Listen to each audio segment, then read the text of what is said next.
Bonjour, je suis le professeur Mohamed Ziani. Aujourd'hui, on va résoudre l'exercice 2 de la série sur les applications linéaires. Donc, on considère un sous-ensemble F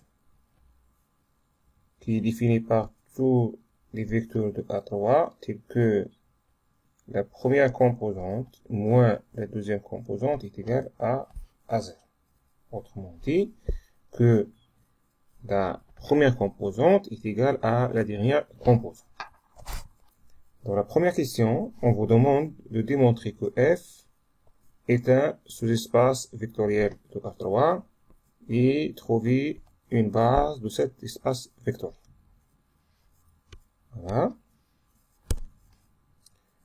Donc, on va prendre un vecteur arbitraire comme d'habitude, U égale à X, Y, Z dans F.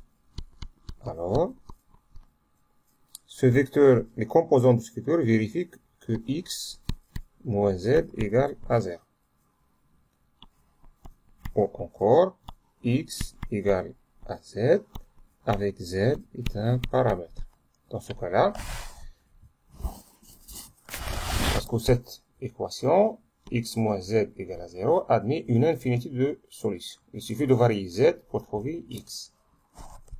Ici, je remplace maintenant dans U, il sera combien? Il sera Z, Y, Z. Que je peux écrire aussi Z facteur de 1, 0, 1, plus Y facteur de 0, 1 et 0. Je vais noter ce vecteur par U1 et ce vecteur par U2. Donc, U est une combinaison linéaire des vecteurs U1 et U2. Donc, ce que je peux écrire, c'est Z U1 plus Y U2 avec Y, Z sont des paramètres dans Puisqu'on a pris un vecteur arbitraire dans F, et on a trouvé qu'il s'écrit comme combinaison linéaire de U1 et U2. Et donc, tous les vecteurs de F vont s'écrire comme combinaison linéaire de U1, U et U2.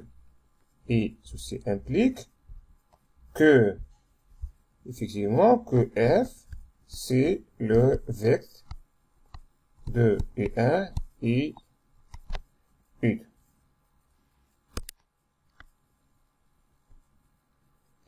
Et donc, ceci implique tout simplement que F est un sous-espace vectoriel de R3.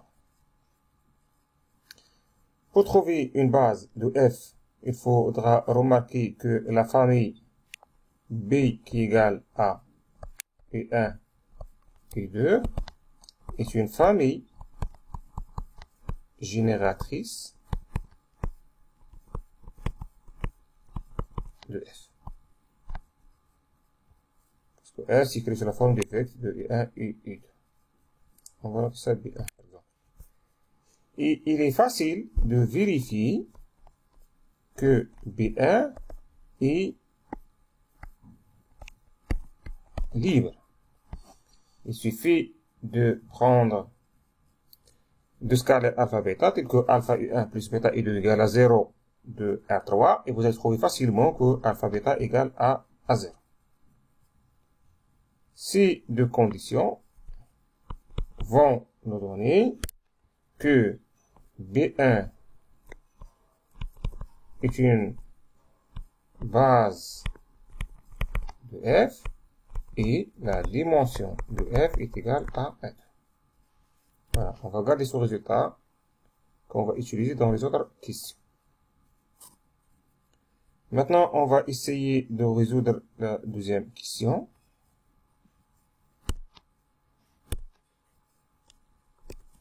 Dans la deuxième question, vous avez une application linéaire qui définit de grand F vers F. Donc là, vous avez F qui définit de grand F vers R carré, qui à tout x, y, z fait correspondre x plus y et x moins y. Voilà, dans la première, la question A, on va essayer de trouver le noyau de F et l'image de F. On commence par le noyau. C'est quoi la définition de noyau? Donc, le cœur de F, c'est l'ensemble de tous les vecteurs U, X, Y, Z qui sont ici, dans l'espace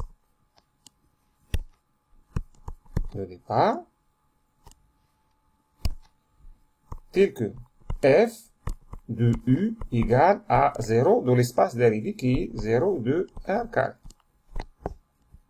Voilà, c'est ça la définition du noyau. Et pour le trouver, on va caractériser ces vecteurs. Donc pour cela, on va prendre un vecteur arbitraire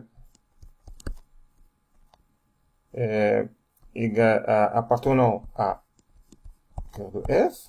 Alors, on a deux choses. La première chose, c'est que U doit être grand F et F de U soit égal à 0 de R carré. Il ne faut pas oublier les deux conditions qu'on va détailler. Je commence par U appartient à F. Ceci implique que U s'écrit sous la forme de U, X, Y, Z, tel que X moins Z égale à 0. Et F de U égale à 0 de R carré implique, c'est quoi F de U? C'est F de X, Y, Z. On revient à la définition de F, elle est là. C'est X plus Y, X moins Y. Ça revient à écrire que X plus Y, X moins Y égale à 0, 0.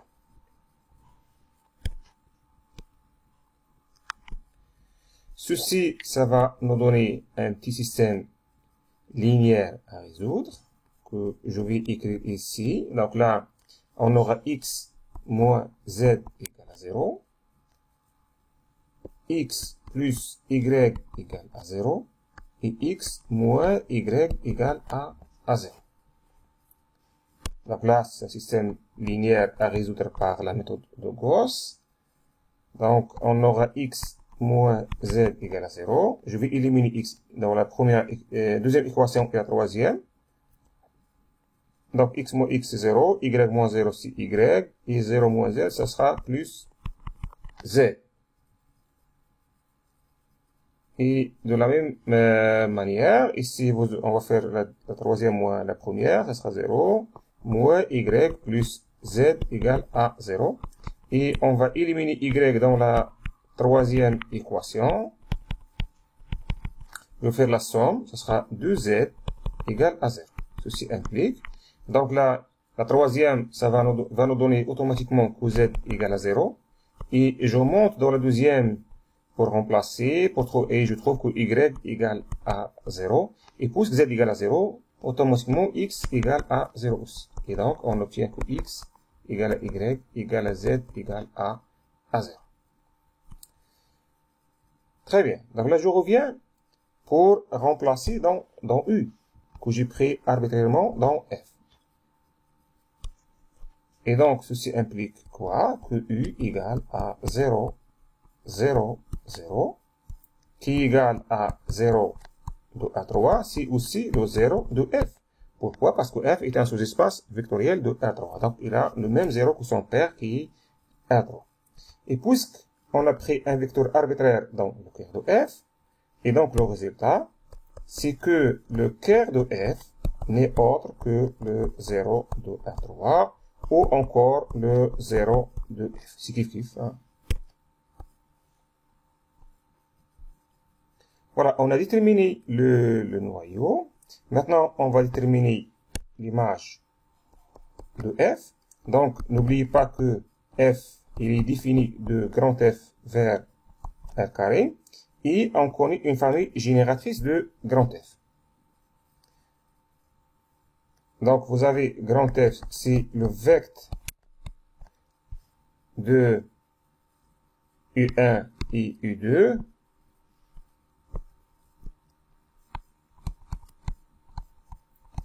Et on sait que F est linéaire entre grand F et R carré.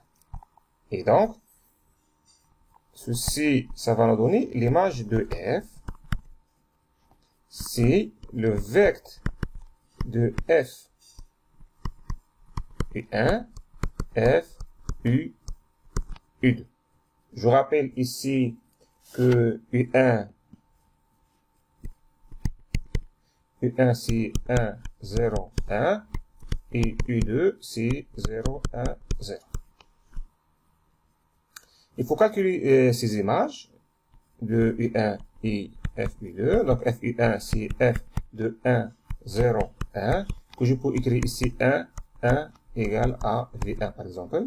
Et FU2 égale à F 0, 1 et 0 que je vais trouver, c'est 1 et moins 1 que je vais noter FV2. OK? Et donc, l'image de F égale le vecteur de V1 et V2. Voilà, si on revient au noyau maintenant. Ici, vous avez une remarque importante. On a trouvé que le cœur de F est réduit au 0 de R3. Et donc, ceci implique que F est injective.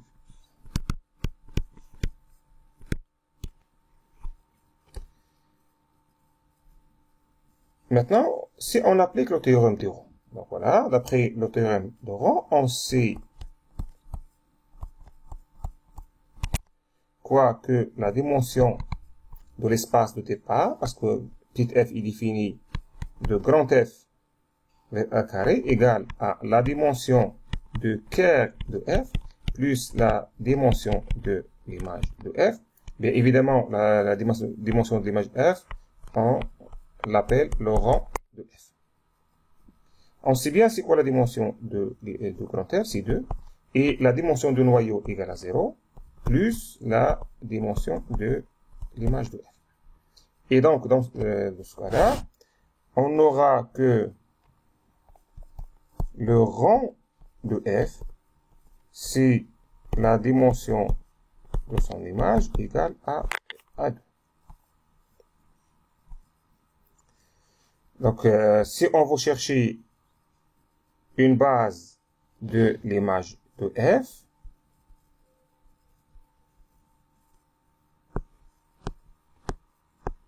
si on veut, même s'il n'est pas demandé de question, on va le faire. Si on veut chercher une base de l'image de F, il est facile de le trouver. Pourquoi? Parce que vous avez ici une famille, par exemple, je peux noter B2, c'est V1, V2. On sait bien, par définition, c'est une famille génératrice de l'image de F. Et on sait que la dimension de l'image de F égale à 2, ce qui est le cardinal de B2. Et donc, automatiquement, ça va nous donner quoi? Ça va nous donner que B2 est une base de l'image de F. Et notre remarque, c'est que la dimension de l'image est égale à 2. Donc, je vais l'écrire ici. Donc là, vous avez la dimension de l'image de F, c'est le rang de F, égale à 2. Ce qui est exactement la dimension de R carré. Mais, on sait que l'image de F est un sous-espace vectoriel de l'espace dérivé, ce qui est R carré dans ce cas-là. R carré. Voilà. Donc, l'image de F est un sous-espace vectoriel de R carré qui a la même dimension de R carré. Ceci, ça va vous donner quoi? Ça va vous donner tout simplement que l'image de f égale à r carré. Autrement dit, que grand f, petit f, l'application linéaire, est surjective. Voilà, on a terminé la deuxième, la question A, de A. Maintenant, on va résoudre la question B. Est-ce que l'application f est un isomorphisme?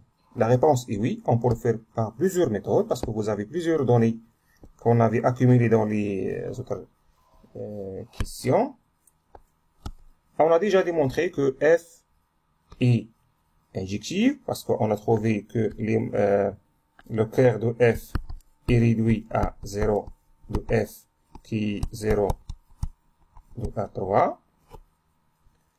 Ceci implique que f est injective. Et on avait démontré que l'image de f c'est r carré. Ceci implique que f est surjective.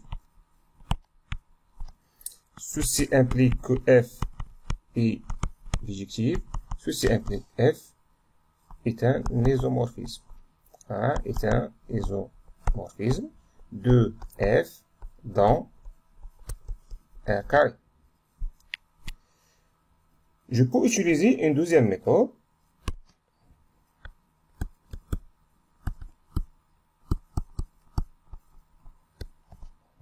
Puisque la dimension de f égale à la dimension de r carré. Donc on sait que f, il est défini, grand f, il est défini de grand f vers r carré. Et vous avez la dimension de l'espace dérivé, et le départ est égal à la dimension de l'espace dérivé. Dans ce cas-là, il suffit de démontrer soit que f est injective ou f est surjective. Donc la dimension de f égale à la dimension de r carré, et vous avez f injective. Ceci implique que f est bijective, donc f appartient à isomorphisme de f vers r carré. Ou je peux remplacer le fait que f est injective par le fait que f est surjective, sachant que la dimension de grand F est égale à la dimension de r carré. Donc je répète, donc si vous avez la dimension de l'espace de départ est égale à la dimension de l'espace dérivé, vous avez l'équivalence entre le fait que f est injective, f surjective et f est bijective. Donc voilà, on a terminé cet exercice. Je vous souhaite bon courage et à un prochain exercice.